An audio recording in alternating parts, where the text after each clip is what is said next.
ये है मंसूर अहमद। इलाहाबाद पुलिस ने इनको 8 दिन की पुलिस कस्टडी में गैर कानूनी तरीके से भेज दिया। यहाँ तक कि मंसूर अहमद को मुचलका भी नहीं भरने दिया। जो पुलिस अफसर वेद व्यास मिश्रा यह गलत जांच करके इनको हिरासत में रखा था, उसके सैलरी से 2 लाख रुपए काट कर जुर्माने का इसको दिया जाए। बिना जुर्म के अगर सजा पूरे भारत में देखा जाए उत्तर प्रदेश में हो रहा है। पुलिस सत्ता और नागरिक की आज़ादी, मंसूर अहमद केस ने खोल दी व्यवस्था की पोल।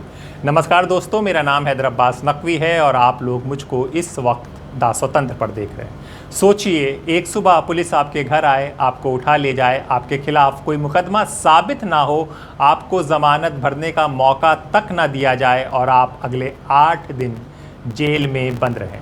आप बार बार पूछें कि मेरा अपराध क्या है, मेरा कसूर क्या है, लेकिन जवाब में सिर्फ खामोशी मिले।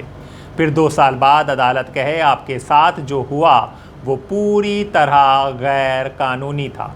सवाल है, क्या 8 दिन की कैद, 8 दिन का डर, 8 दिन की बेइज्जती, 8 दिन की मानसिक यातना सिर्फ 2 लाख रुपए देकर ख़त्म की जा सकती है? आज हम बात करेंगे इलाहाबाद हाई कोर्ट के उस ऐतिहासिक फैसले की जिसने सिर्फ एक व्यक्ति को न्याय नहीं दिया बल्कि पूरे देश की पुलिस व्यवस्था, प्रशासनिक जवाबदेही पर बड़े सवाल खड़े कर दिए। ये कहानी है प्रयागराज के रहने वाले मंसूर अहमद की। लेकिन सच कहें तो ये कहानी सिर्फ मंसूर अहमद की नहीं है, ये कहानी उस भारत की है जहां कानून की किताबों में नागरिकों को अधिकार मिले हुए हैं, लेकिन ज़मीन पर कई बार वही अधिकार सबसे पहले कुचले जाते हैं। आखिर हुआ क्या था, आप लोग सोच रहे होंगे, आज हम वही बताएंगे। जी हाँ, बात प्रयागराज के खेरी इलाके रहने वाले मंसूर अहमद को पुलिस ने उठा लिया। आरोप ये नहीं था कि उन्होंने कोई अपराध किया था, मामला तथाकथित शांति भंग की आशंका से जुड़ी कार्रवाई का था। लेकिन हाईकोर्ट के सामने जो रिकॉर्ड आया उसने पूरी कहानी बदल दी। कोर्ट ने पाया कि मंसूर अहमद को वैधानिक प्रक्रिया का पालन किए बिना हिरासत में रखा गया। उनसे मुचलका भरने का अवसर नहीं दिया गया, उन्हें अपनी कानूनी रक्षा का उचित मौका नहीं मिला और अंततः उन्हें सीधे जेल भेज दिया गया। नतीजा, 8 दिन की अवैध हिरासत। 8 दिन तक एक नागरिक अपनी स्वतंत्रता से वंचित रहा। हाईकोर्ट ने क्या कहा, सुनिए। न्यायमूर्ति सिद्धार्थ और न्यायमूर्ति विनय कुमार द्विवेदी की खंडपीठ ने इस कार्रवाई को पूरी तरह अवैध माना। कोर्ट ने कहा, व्यक्तिगत स्वतंत्रता संविधान द्वारा संरक्षित सभी से महत्वपूर्ण अधिकारों में से एक है। राज्य की शक्ति असीमित नहीं है। पुलिस को वर्दी इसलिए नहीं दी गई कि वो किसी नागरिक की आज़ादी अपनी मर्जी से छीन ले। कोर्ट ने राज्य सरकार को आदेश दिया कि मंसूर अहमद को 6 सप्ताह के भीतर 2 लाख रुपए का मुआवजा दिया जाए। ये है मंसूर अहमद। इलाहाबाद पुलिस ने इनको 8 दिन की पुलिस कस्टडी में गैर कानूनी तरीके से भेज दिया। यहाँ तक कि मंसूर अहमद को मुचलका भी नहीं भरने दिया और शांति भंग के आरोप में पुलिस ने उनको उठाया था।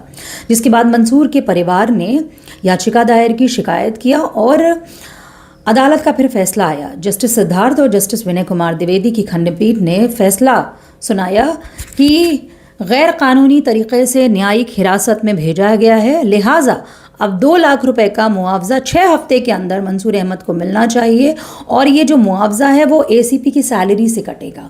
यही नहीं, उन्होंने ये भी बताया कि जो जांच हुई उसमें कहीं ऐसे कोई साक्ष्य नहीं मिले जिसमें मंसूर अहमद ने मुचलका भरने से इनकार किया हो।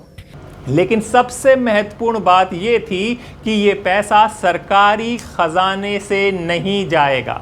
ये राशि दोषी तत्कालीन एसपी की सैलरी से वसूली जाएगी।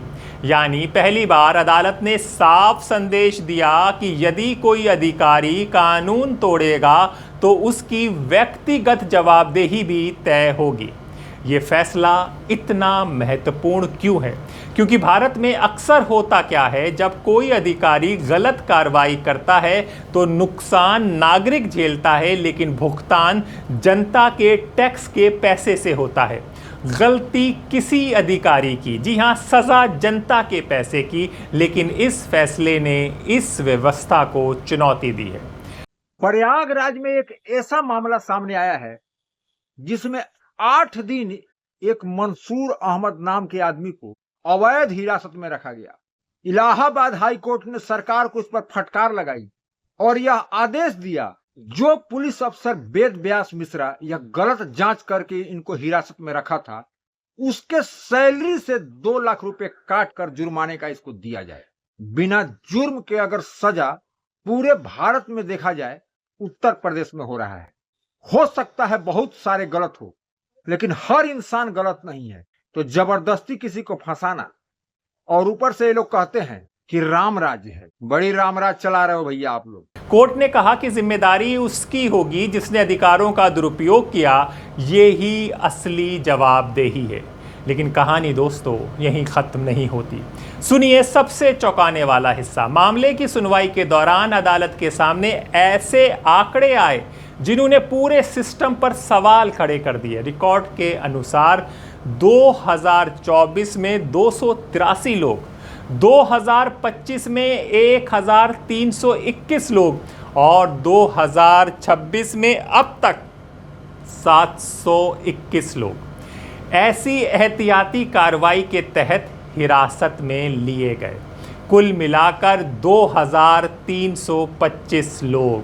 सोचिए ज़रा, ये सिर्फ एक ज़िले या कुछ ज़िलों के सामने आए आंकड़े हैं। इनमें से कई लोगों को 1 सप्ताह से लेकर 20 दिनों तक जेल में रखा गया। अब सवाल उठता है कि क्या इन सभी मामलों में कानून का पूरी तरह पालन हुआ था, या फिर कहीं ना कहीं शक्ति का दुरुपयोग हुआ? सबसे बड़ा सवाल, जो मामला अदालत तक पहुंच गया उसे न्याय मिल गया, लेकिन जो मामले कभी अदालत तक पहुंचे ही नहीं, उनका क्या? जो गरीब थे, जो वकील नहीं कर सकते थे, जो डर गए, जो चुप हो गए, जो पुलिस स्टेशन और अदालतों के चक्कर नहीं लगा सके, उनकी अवैध हिरासत का हिसाब कौन देगा? उनकी मानसिक प्रताड़ना का मुआवजा कौन देगा? उनकी सामाजिक बदनामी कौन मिटाएगा? क्या 2 लाख रुपए पर्याप्त है? यहाँ एक कठिन लेकिन ज़रूरी सवाल दोस्तों।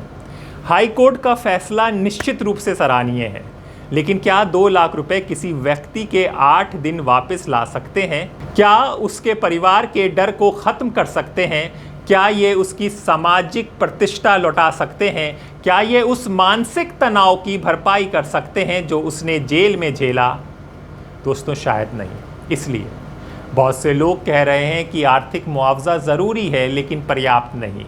यदि किसी अधिकारी ने जानबूझकर कानून तोड़ा है तो विभागीय कार्रवाई भी होनी चाहिए, क्योंकि केवल मुआवजा देने से व्यवस्था नहीं सुधरती। व्यवस्था तब सुधरती है जब जवाबदेही तय होती है। कोर्ट ने और क्या कहा आदेश में, समझिए। हाई कोर्ट ने भविष्य के लिए महत्वपूर्ण दिशा निर्देश भी जारी किए। अब शांति भंग की कार्रवाई में बाहरी जमानती अनिवार्यता नहीं होगी। 20,000 रुपये की व्यक्तिगत बॉन्ड पर रिहाई संभव है। और सबसे महत्वपूर्ण बात, यदि किसी नागरिक को 24 घंटे से अधिक अवैध हिरासत में रखा जाता है तो उसे प्रतिदिन 25,000 रुपये के हिसाब से मुआवजा दिया जाएगा। ये राशि भी, जी हाँ, ये राशि भी संबंधित अधिकारी की सैलरी से वसूली जा सकती है। यानी अदालत ने साफ संदेश दिया कि कानून से ऊपर कोई नहीं, ना पुलिस, ना प्रशासन, ना कोई अधिकारी। मुसलमानों को लेकर उठ रहे सवाल। इस मामले के बाद सामाजिक और राजनीतिक बहस भी तेज हुई।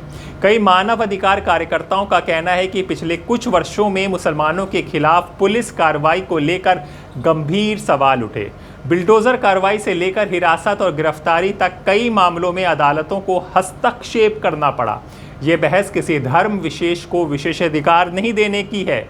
ये बहस कानून के समान और निष्पक्ष इस्तेमाल की है।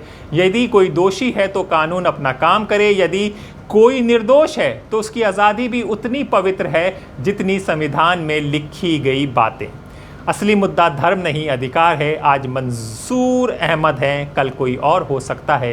कानून का दुरुपयोग किसी भी नागरिक के खिलाफ हो सकता है, इसलिए ये मामला सिर्फ एक समुदाय का मुद्दा नहीं है दोस्तों, ये हर भारतीय का मुद्दा है, क्योंकि जब किसी एक नागरिक के अधिकार कमज़ोर होते हैं तब पूरे समाज की आज़ादी कमज़ोर होती है। इलाहाबाद हाई कोर्ट का ये फैसला सिर्फ कानूनी आदेश नहीं है, ये एक चेतावनी है, एक संदेश है, एक याद दिलाना है कि वर्दी अधिकार देती है, मनमानी का लाइसेंस नहीं। यदि ये फैसला भविष्य में भी कायम रहता है तो देश भर में इसी तरह की जवाबदेही लागू होती है तो संभव है कि निर्दोष लोगों पर हाथ डालने से पहले अधिकारी 10 बार सोचेंगे, क्योंकि लोकतंत्र की पहचान पुलिस की ताकत से नहीं, नागरिक की सुरक्षा से होती है। और किसी भी सभ्य समाज में राज्य का सबसे बड़ा कर्तव्य यही है कि वो नागरिकों की स्वतंत्रता की रक्षा करे, उसे कुचले नहीं। आपकी क्या राय है? क्या अवैध हिरासत के मामले में सिर्फ मुआवजा पर्याप्त है, या दोषी अधिकारियों के खिलाफ बर्खास्तगी और आपराधिक कार्रवाई भी होनी चाहिए? कमेंट में अपनी राय ज़रूर लिखें। दा स्वतंत्र।